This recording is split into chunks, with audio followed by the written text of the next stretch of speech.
पेत्राचे पहिले पत्र अध्याय 5 वचन 10 आणि 11 मी वाचून दाखवते. सर्वजण लक्ष द्या. आपल्या सार्वकालिक गौरवात यावे म्हणून ज्याने ख्रिस्तामध्ये तुम्हास पाचारण केले, तो सर्व कृपेचा देव तुम्ही थोडा वेळ दुःख सोसल्यावर स्वतः तुम्हास पूर्ण दृढ व सबळ करेल. त्याचा पराक्रम युगानयुग आहे. Amen. Hallelujah, hallelujah, hallelujah, hallelujah, hallelujah, hallelujah. देवाचं वचन म्हणत आहे, आपल्या सार्वकालिक गौरवात यावे म्हणून ज्याने तुम्हाला ख्रिस्तामध्ये पाचारण केले, तो सर्व कृपेचा देव तुम्ही थोडा वेळ दुःख सोसल्यावर स्वतः तुम्हास पूर्ण दृढ व सबळ करील. त्याचा पराक्रम युगानयुग आहे. Hallelujah, hallelujah, hallelujah, hallelujah.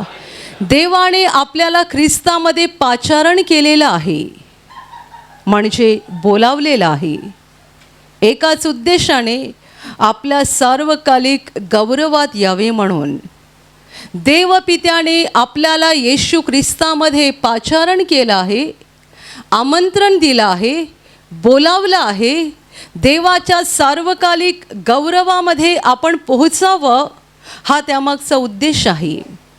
देवाने या उद्देशाने बोलावलं आहे, या हेतूने बोलावलं आहे की एक दिवस जेव्हा या जगातलं आपलं जीवन संपूर्ण जाईल, तेव्हा आपण देवाच्या सार्वकालिक गौरवामध्ये पोहोचावं. Hallelujah, hallelujah, hallelujah. देवाची आपल्या बाबतीत जी काही योजना आहे आणि जी काही इच्छा आहे ती टेम्पररी नाही आहे, थोड्या वेळापुरता नाही आहे.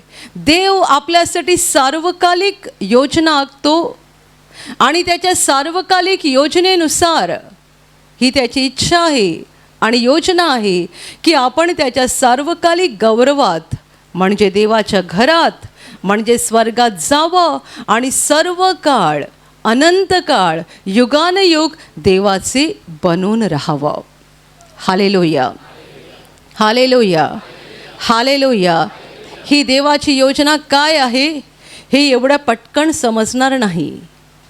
तुम्ही जर आता विश्वासामध्ये 1 महिन्यापासून आहात तर तुम्हाला अजून काही काळ जाईल, आणि तुम्हाला जर विश्वासामध्ये 4-5 वर्षे झाली असतील तरी पण ही देवाची योजना समजण्यासाठी रोज देवाच्या अधिक जवळ गेलं पाहिजे आत्म्याने. का माहीत आहे, आपण या जगातलं तात्पुरता जीवन जगतोय. आपलं जीवन हे तात्पुरताच आहे. बायबल आपल्या जीवनाला गवतावर उगवणाऱ्या फुलांची उपमा देतं. गवतावर फुलं उगवतात, किती सुंदर, आकर्षक, मोहक, आणि एकदा वारा वाहायला लागला की ती फुलं उडून जातात आणि या गवताशी त्यांचा पुन्हा कधी संबंध येत नाही. अगदी या फुलांसारखं, गवतावर उगवणाऱ्या फुलांसारखं मानवी जीवन आहे. आम्ही आज आहोत, पुढचा क्षण आम्हाला माहिती नाही आहे. कोट्यावधीचा बंगला बांधून दुसऱ्या क्षणाला माणूस हार्ट अटॅक येऊन मरण पावतो आणि त्या बंगल्यात राहायला पुन्हा कधीच येत नाही. लाखोंची गाडी घेतली आणि त्या गाडीत दुसरंच कुणीतरी बसतं, कारण हा निघून गेला. गवतावर उगवणाऱ्या फुलासारखा वारा वाहायला लागला की फुलं उडून जातात आणि त्या गवताशी त्यांचा पुन्हा संबंध येत नाही. त्याप्रमाणे आमची करोडो रुपयाची प्रॉपर्टी तशीच ठेवून आम्ही जातो. त्या बंगल्यात परत राहायला येत नाही, त्या गाडीत परत बसायला येत नाही आणि त्या प्रॉपर्टीचा उपभोग घेण्यासाठी पुन्हा येत नाही. Hallelujah, hallelujah. म्हणून मानवी जीवनाला बायबलमध्ये किती सारे उपमा आहेत. गवतावर उगवणारी फुलं, बायबल म्हणते तुम्ही यात्रेकरू आहात, प्रवासी आहात, म्हणजे हा प्रवास तुमचा एक दिवस थांबणार आहे. कुणी आपण इथे सर्व काळ राहणार नाही, कायमचे राहणार नाही. खरं म्हणजे जगातले लोक मोठमोठ्या योजना आखतात, मोठमोठ्या योजना. 10 वर्षानंतर काय करायचं आहे, 25 वर्षानंतर काय करायचं आहे, आणि त्यासाठी किती योजना आखल्या जातात. पण त्यांना कळत नाही की आपलं जीवन हे गवतावर उगवणाऱ्या फुलासारखं आहे. आपल्याला इथे राहायचं नाही आहे. आपण प्लॅनिंग जरूर करावं, योजना जरूर आखाव्यात, पण पृथ्वीसाठी नाही, स्वर्गासाठी, अनंतकाळच्या जीवनासाठी. कारण तिकडच्यासाठी ज्या काही प्लॅनिंग आपण करणार, ज्या काही योजना आखणार, त्याचा आपल्याला सर्व काळ उपयोग होणार. इथला काय उपयोग होणार आहे? Hallelujah, hallelujah, hallelujah, hallelujah. देवाने आपल्याला एक मोठा बंगला द्यावा की भारी गाडी द्यावी म्हणून बोलावलं नाही आहे. वचन म्हणतं आपल्या सार्वकालिक गौरवात यावं म्हणून ज्याने ख्रिस्तामध्ये तुम्हाला पाचारण केलं. या जगातल्या प्रत्येक माणसाला येशू ख्रिस्तामध्ये देव बोलावत आहे.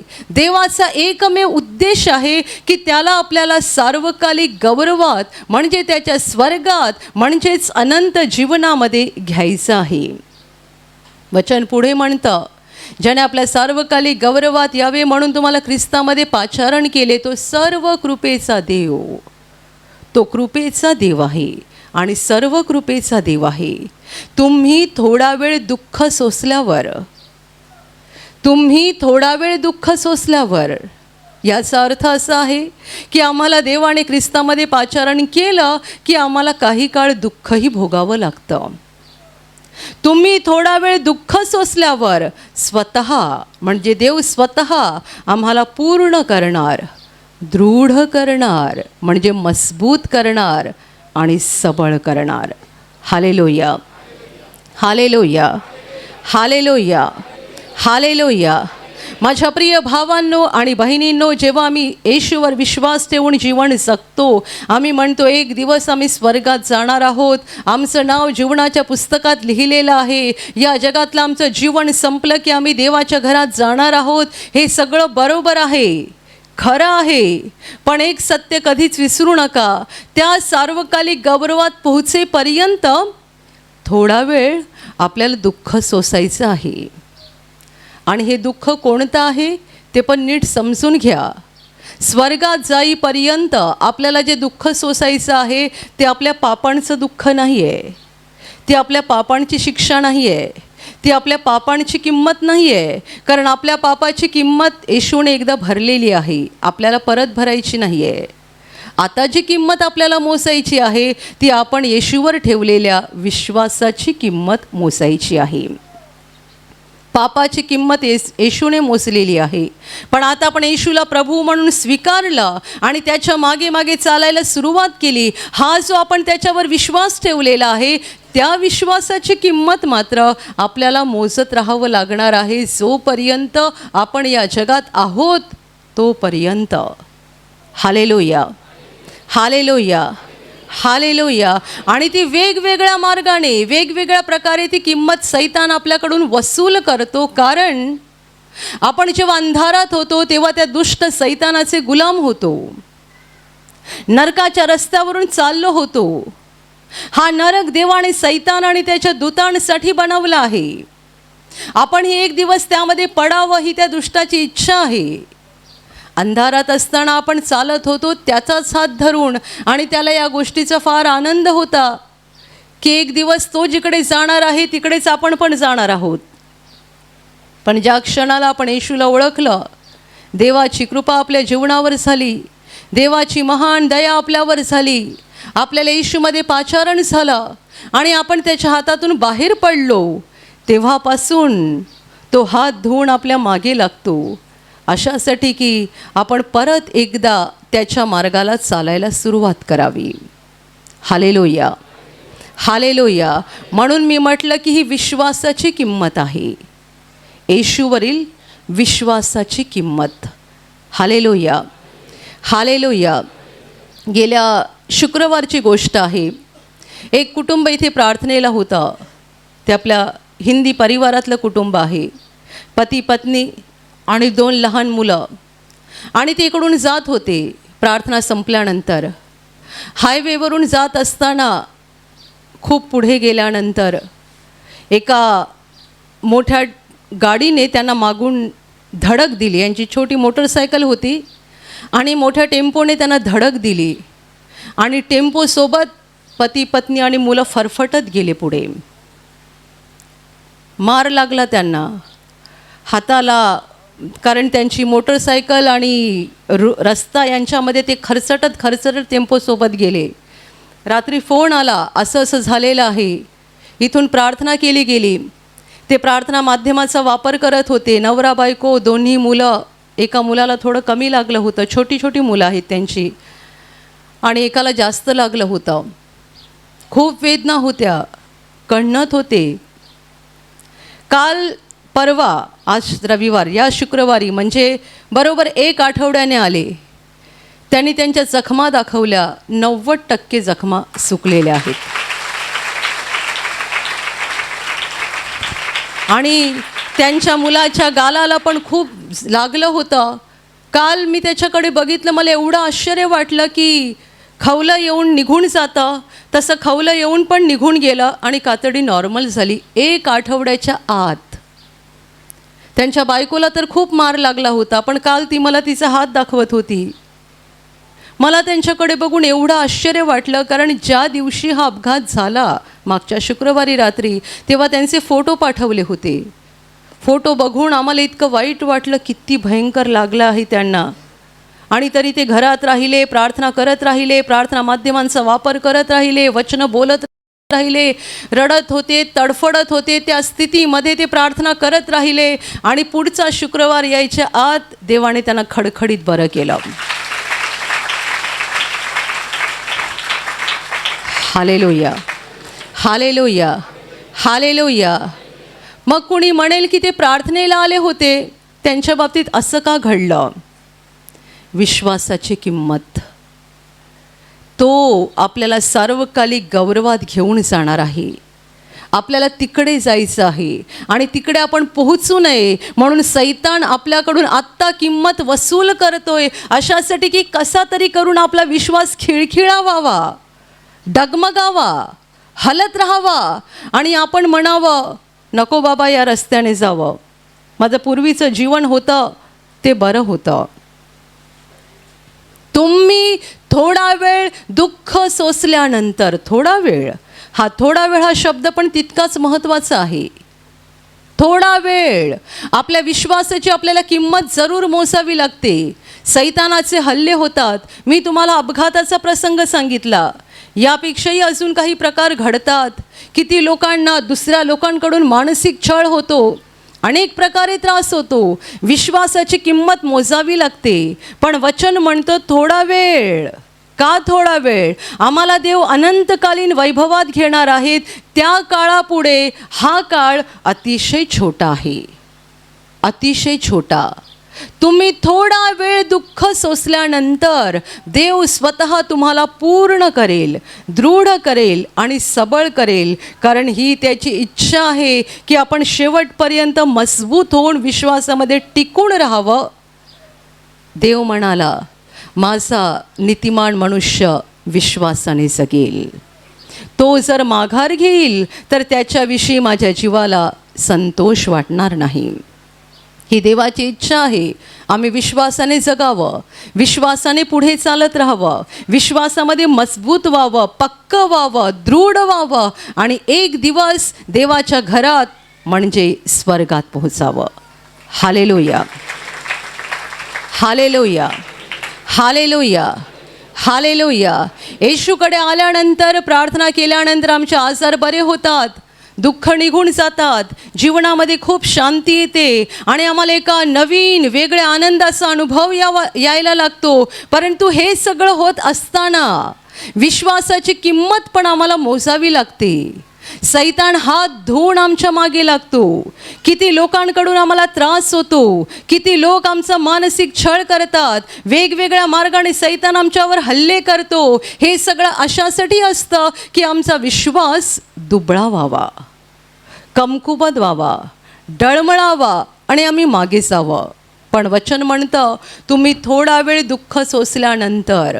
याचा अर्थ असा आहे की जेव्हा आपण दुःख सोसत असतो तेव्हा आपण देवाचं आपल्याकडे लक्ष असतं. असं नाही की आपण दुःखामध्ये असताना देवाने आपल्याला सोडून दिलेलं आहे. असं नाही आहे की आपण छळाला किंवा त्रासाला किंवा एखाद्या संकटाला तोंड देत असताना देव आपल्याकडे बघत नाही आहे. त्याचं लक्ष आहे. आणि अशा लोकांकडे विशेष आहे ज्यांना त्याने पाचारण केलेलं आहे, जे येशूच्या रक्तात धुतले गेलेले आहेत, ज्यांना पाप क्षमा झालेली आहे, जे देवाची मुलं बनलेली आहेत. त्यांच्याकडे देवाचं विशेष लक्ष आहे. Hallelujah, hallelujah, hallelujah, hallelujah. विश्वासाची जेव्हा किंमत आम्हाला मोजावी लागते तेव्हा अनेक वेळा वाटतं की देव माझी प्रार्थना का ऐकत नाही आहे, देव माझ्या प्रार्थनेला उत्तर का देत नाही आहे. तुम्हाला जर हा अनुभव घ्यायचा आहे ना की देवाचं तुमच्याकडे लक्ष आहे, तुम्ही जेव्हा प्रार्थनेला बसता म्हणजे व्यक्तिगतपणे देवासमोर बसता ना तेव्हा खूप बडबड करू नका, शांत रहा. तुम्ही जेव्हा शांत व्हाल तेव्हा तुम्हाला देवाचा आवाज ऐकायला येईल.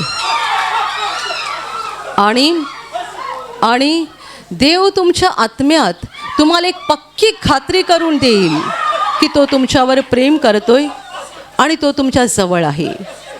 मी तुम्हाला म्हटलं की देव तुमच्या आत्म्यात तुम्हाला ही खात्री करून देईल, कारण हे मी माझ्या तोंडाने किती सांगितलं तरी तुम्हाला पूर्ण समजणार नाही.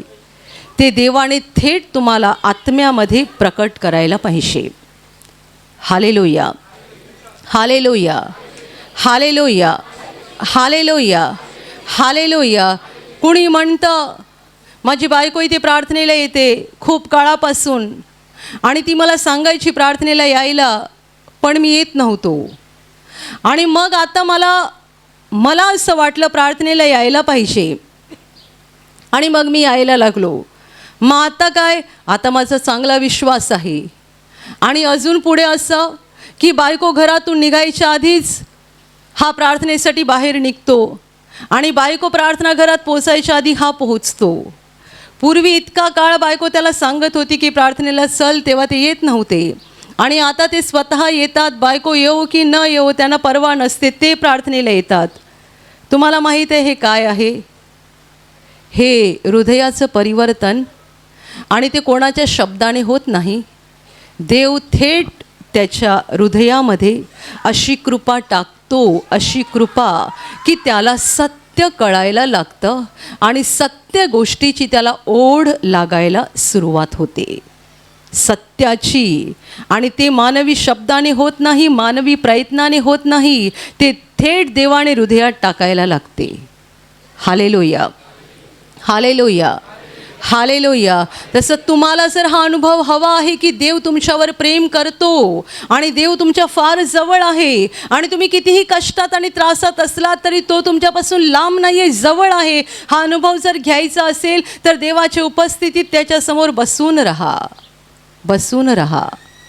खूप बडबड केली म्हणजे आपण खूप मोठी प्रार्थना केली असा त्याचा अर्थ होत नाही आहे. देवाच्या उपस्थितीत येऊन देवासमोर बसून राहा. तो तुमच्या आत्म्यात तुम्हाला प्रकट करेल की तो तुमच्यावर प्रेम करतोय आणि तुमच्यापासून लांब नाही आहे, अगदी जवळ आहे. Hallelujah, hallelujah, hallelujah. आणि तो जर आपल्या जवळ आहे तर मग कितीही संकट येवो, कितीही दुःख येवो, सैतानाचे कितीही हल्ले होत, आम्हाला घाबरायची गरज नाही आहे. अजून एका भावाने मागे साक्ष दिली होती की ते कुठेतरी जात होते आणि मोठा अपघात झाला. परंतु घरातून निघताना ते प्रार्थना करायचे आणि प्रवचन ऐकायचे. मला वाटते सकाळी कामाला जाताना रोज सकाळी घरातून बाहेर पडण्याआधी प्रार्थना करणं आणि प्रवचन ऐकणं हा त्यांचा नित्याचा कार्यक्रम आहे. त्यानंतरच ते बाहेर पडतात. आणि ते कामाला जाण्यासाठी बाहेर पडले, झाला मोठा अपघात, पण काही घडलं नाही. देवाने त्यांना सुरक्षित ठेवलं, वाचवलं. Hallelujah, hallelujah, hallelujah. तुम्ही थोडा वेळ दुःख सोसल्यानंतर तो दुष्ट आपल्या मागे लागलेला असतो, आपल्यावर हल्ले करत असतो आणि त्याला आपल्याला हे पटवून द्यायचं असते की तुझी प्रार्थना काम करत नाही. तुझी प्रार्थना काम करत नाही. देव तुझी प्रार्थना ऐकत नाही आहे. तुझं प्रार्थना करणं व्यर्थ आहे.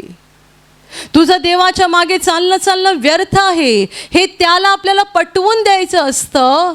आणि म्हणून तो वेगवेगळ्या मार्गाने, वेगवेगळ्या युक्त्या आणि योजना आखून आपल्याला हताश, निराश करायचा प्रयत्न करतो आणि मन खचवायचा प्रयत्न करतो. पण देवाच्या वचनावर पूर्ण विश्वास ठेवा. वचन म्हणतं, तो सर्व कृपेचा देव तुम्ही थोडा वेळ दुःख सोसल्यानंतर स्वतः तुम्हास पूर्ण, दृढ आणि सबळ करेल. तो सोडणार नाही, तो टाकणार नाही, तो तुम्हाला विसरणार नाही. तुम्ही ते दुःख सोसलं की तो तुम्हाला दाखवेल की तो तुमच्या बाजूला उभा आहे, तुमच्यावर प्रेम करतो आणि त्याला तुमची काळजी आहे. विश्वासातल्या प्रवासामध्ये कधीही असं वाटू देऊ नका की आमची प्रार्थना व्यर्थ होते आणि आमचं देवामध्ये चालणं आणि विश्वासातलं चालणं व्यर्थ होत आहे. Hallelujah, hallelujah, hallelujah. हा शेवटचा कठीण काळ आहे आणि या कठीण काळामध्ये तुम्ही जर वाकडे चाललात ना तर जग तुम्हाला शाबासकी देईल. पण सरळ चाललात तर तुमची चेष्टा होईल, तुमची निंदा होईल. सरळ चालणाऱ्याची चेष्टा होते, निंदा होते, छळ होतो. वाकडं चालणाऱ्याला शाबासकी मिळते आणि सगळे साथ द्यायला तयार असतात. सरळ चालणाऱ्याला कुणाची साथ नसते. वाकडं चालणाऱ्याला पुष्कळांची साथ असते. कारण येशू म्हणाला, जीवनाचा मार्ग ज्यांना सापडतो ते थोडके आहेत आणि जे नाशाकडे चालले ते, येशू म्हणतो, ते पुष्कळ आहेत. नाशाकडे जाणारे पुष्कळ आहेत. म्हणून तुम्हाला वाकड्या मार्गाने जायचं आहे का? जग तुम्हाला सगळी मदत करेल. सरळ मार्गाने जायचं आहे, कोणी तुम्हाला मदत करणार नाही. चेष्टा करतील, नावं ठेवतील आणि छळतील. Hallelujah, hallelujah, hallelujah, hallelujah.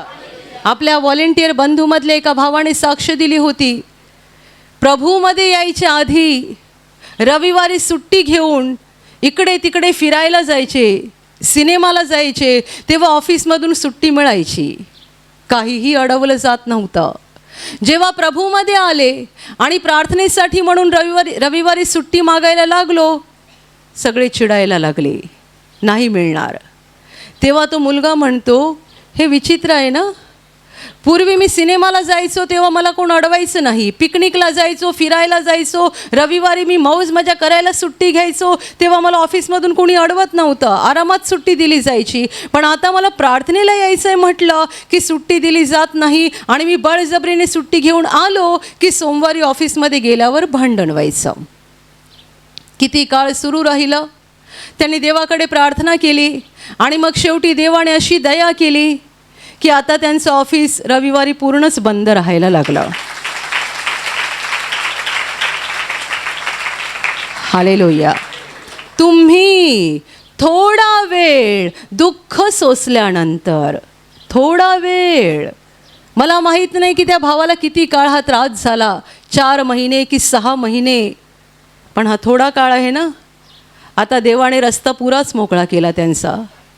पण हे समजून घ्या, जेव्हा हा भाऊ जगामध्ये असताना मौज मजा करायला रविवारी सुट्टी घ्यायचा तेव्हा त्याला अडवलं जात नव्हतं. जेव्हा प्रार्थनेला यायला लागला आणि रविवारी सुट्टी मागायला लागला तेव्हा रजा दिली जात नव्हती आणि तो बळजबरीने रजा घेऊन यायचा, तर दर सोमवारी ऑफिसमध्ये त्याला फायरिंग व्हायची. तुम्हाला सरळ मार्गाने जायचं आहे, सगळं जग तुमच्या विरोधात उभं आहे.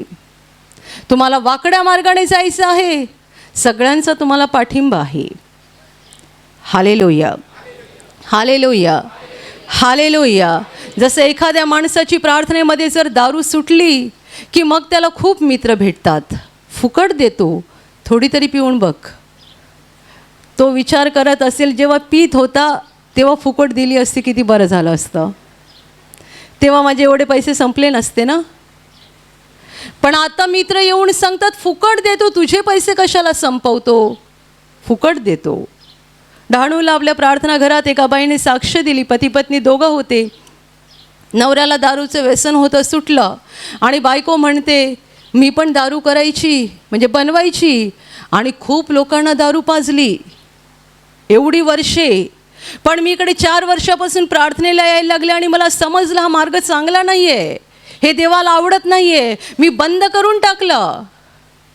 लोक घरी यायला लागले, कशाला बंद केलं, कशाला बंद केलं. ती म्हणते नाही नाही नाही, आता मी हा वाईट मार्ग सोडला, मी देवाच्या मार्गाने चालली, मी आता दारू विकणार नाही. तर लोक म्हणायचे घरी नाही बनवत तर बाहेर बनवून विक. काय चांगला सल्ला आहे ना. म्हणजे घर तुझं शुद्ध ठेव आणि बाहेर घाण कर, आणि ती घाणेरडी होऊन घरात जाणार आणि घर शुद्ध राहणार का. लोकांचा सल्ला होता तिला, घरी तुला बनवायची नसेल तर मग बाहेर तरी कुठे बनव आणि विक, पण बंद कशाला करते. ती म्हणते नाही म्हणजे नाही म्हणजे नाही, मी देवाचा मार्ग धरला तो धरला, आता सोडणार नाही.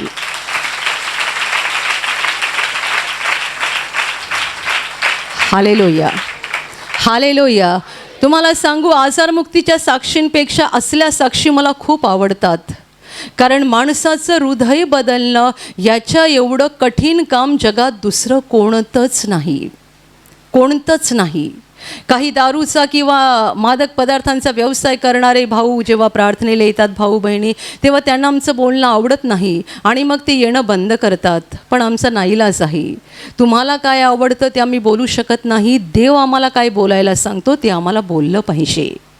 तुम्हाला आवडत नाही त्याबद्दल आम्ही काही करू शकत नाही, कारण शेवटच्या दिवशी न्याय होणार आहे आणि तो कुणाला चुकणार नाही आहे.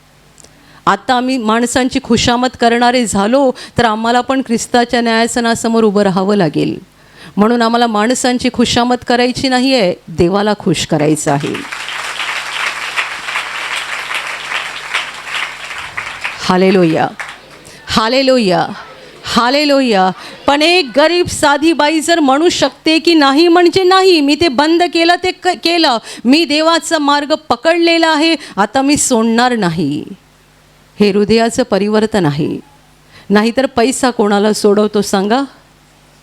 जर पैसा तुम्हाला सोडता येतो तर तुमचं हृदय बदलायला लागलेलं आहे. जर पैसा सोडता येत नाही आणि तुम्ही 10,000 वेळा हालेलुया बोलत आहात तरी पण हृदयातला खरा बदल व्हायची सुरुवात झालेली नाही. Hallelujah, hallelujah, hallelujah. म्हणून येशूने 2 धणी सांगितलेले आहेत, 2 स्वामी, एक देव आणि दुसरा पैसा. जगामध्ये 2 स्वामी आहेत, देव मालक आणि पैसा धन, हा पण स्वामीच आहे. म्हणून येशू म्हणाला कोणीही 2 धन्याची चाकरी करू शकत नाही. तुम्ही देवाची आणि धनाची चाकरी एकाच वेळेला करू शकत नाही. तुमचा मालक दोघांपैकी कोणीतरी एक असला पाहिजे, दोन्ही मालक असू शकत नाहीत. Hallelujah, hallelujah. माझ्या प्रिय भावांनो आणि बहिणींनो, हे समजून घ्या की आम्ही जो विश्वास ठेवलेला आहे त्या विश्वासाची आम्हाला किंमत मोजायची आहे. तरीसुद्धा मला घाबरण्याची काही गरज नाही आहे, कारण ही जेव्हा आम्ही किंमत मोजतो तेव्हा आम्ही एकटे नाहीत. आमचा प्रभू आमच्या बरोबर आहे, त्याची पूर्ण ताकद आमच्या बरोबर आहे, त्याचं सहाय्य आमच्या बरोबर आहे. आणि म्हणून वचन म्हणतं, तुम्ही थोडा वेळ दुःख सोसल्यानंतर तो स्वतः तुम्हाला पूर्ण दृढ आणि सबळ करणार. जेव्हा आपल्या जीवनामध्ये संकट येतात, दुःख येतात आणि आपल्याला असं वाटतं माझी प्रार्थना काम करत नाही आहे, मी एवढं सगळं केलं, फुकट गेलं, देवाने मला सोडलं, देवाने मला टाकलं, असे विचार करून कधी खचू नका, निराश होऊ नका. हे समजून घ्या की ही माझ्या विश्वासाची किंमत आहे. हे दुःख थोड्या वेळाचं आहे, हे संपेल, हे दुःख निघून जातील, वादळे येतील आणि शमतील, सगळी दुःख सगळे कष्ट संपून जातील, पण देव माझ्या बरोबर राहील. तो मला मजबूत करेल, तो मला पूर्ण करेल, दृढ करेल. पूर्ण, आम्ही अपरिपूर्ण मानव आहोत, तो आम्हाला पूर्ण करेल. जे काही आमच्यात उणीव आहे ते देव भरून काढेल. तो आम्हाला मजबूत आणि सबळ करेल आणि एक दिवस त्याच्या गौरवात म्हणजे स्वर्गात घेईल. Hallelujah, hallelujah, hallelujah. आपण त्याच्या स्वर्गात जाण्यासाठी तयार व्हायला पाहिजे. आपली तयारी व्हायला पाहिजे. म्हणून देव आपल्याला काही काळ जगात ठेवतो आणि या काळामध्ये आपल्याला विश्वासाची किंमत मोजावी लागते. पण त्या सगळ्या वेळेत देव आपल्याबरोबर असतो. जगातले लोक दुःख भोगतात, देवाची ताकद, देवाची कृपा त्यांच्यासोबत नसते. देवाचे लोक दुःख भोगतात, पण देवाची ताकद आणि देवाची कृपा त्यांच्यासोबत असते. आणि म्हणूनच वचन म्हणतं, तुम्ही थोडा वेळ दुःख सोसल्यानंतर तुम्ही विश्वासाची किंमत मोजत आहात. जे काही दुःख आहे थोड्या वेळाचं आहे, संपून जाईल. दुःख येतील, निघून जाईल. सैतान तुमच्यावर हल्ला करेल आणि शेवटी तो हरेल. जर तुम्ही विश्वासात मजबूत राहिलात तर सैतान हरेल, तो तुमच्यावर कधीही विजयी होणार नाही. टिकून राहा, मजबूत राहा, विश्वासामध्ये चालत राहा. आणि हेही समजून घ्या की आपल्याला 2 दिवस, 2 महिने, 2 वर्षे विश्वासात टिकायचं नाही आहे, मरेपर्यंत. कारण देवाने आपल्याला बोलावलं आहे स्वर्गात घेण्यासाठी. Hallelujah, hallelujah. जोपर्यंत आपण त्याच्या सार्वकालिक गौरवात पोहोचत नाही तोपर्यंत काम पूर्ण झालेलं नाही आहे. जेव्हा आपण तिकडे पोहोचणार तेव्हा आपलं पाचारण पूर्ण झालं. तेव्हा ख्रिस्तामध्ये देवाने आपल्या जीवनात चालू केलेलं काम पूर्ण झालं. ते पूर्ण होत नाही तोपर्यंत आपल्याला विश्वासात टिकून राहायचं आहे आणि चालत राहायचं आहे. Hallelujah, hallelujah, hallelujah, hallelujah.